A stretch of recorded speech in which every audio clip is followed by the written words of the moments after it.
నటుడు అఖిల్ సార్థక్ ఈ పేరుకి ప్రత్యేకమైన పరిచయం అవసరం లేదనే చెప్పాలి. పలు సీరియల్స్ మరియు చిత్రాలు నటించిన అతను పెద్ద గుర్తింపు దక్కలేదు. కానీ బిగ్ బాస్ సీజన్ 4లో వన్ ఆఫ్ ద కంటెస్టెంట్గా వెళ్ళి రన్నర్-అప్గా నిలిచాడు.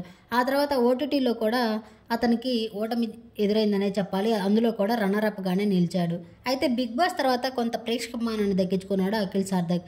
రీసెంట్గానే తను పలు రియాలిటీ షోస్లో కూడా సందడి చేశారనే చెప్పొచ్చు. బిగ్ బాస్ తర్వాత పెద్దగా తనకి మూవీ అవకాశం దక్కలేదు. కానీ ప్రస్తుతం తను పలు షోస్కి యాంకరింగ్గా చేస్తున్నారని చెప్పాలి. అయితే రీసెంట్గానే తను పెళ్లి పెట్టలేకపోతున్నట్టు కూడా ఒక గుడ్ న్యూస్ని షేర్ చేసుకున్నారు అఖిల్ సార్థక్.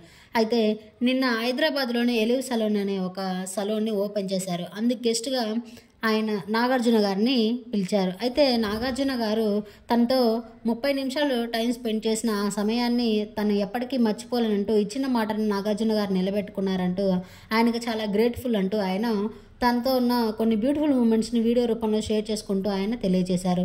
అయితే ఇందులో కొంతమంది బిగ్ బాస్ సెలబ్రిటీస్ కూడా సందడి చేశారు. ఆ బ్యూటిఫుల్ మూమెంట్స్ని మీరు చూసేయండి. ఆయన నాగార్జున గారితో ఇలా సలూన్ ఓపెన్ చేస్తారని కల్లో కూడా అనుకోలేదు, ఆయన పక్కన కూర్చుంటారని కూడా అనుకోలేదంటూ ఆయన చెప్పుకొచ్చారు. ఆ బ్యూటిఫుల్ మూమెంట్స్ని మీరు చూసేయండి. ఈ వీడియో నచ్చితే లైక్ చేసి నా ఛానల్ కూడా సబ్స్క్రైబ్ చేసుకుని మరిన్ని అప్డేట్స్ కోసం పక్కన బెల్ ఐకాన్ క్లిక్ చేయండి. Thank you.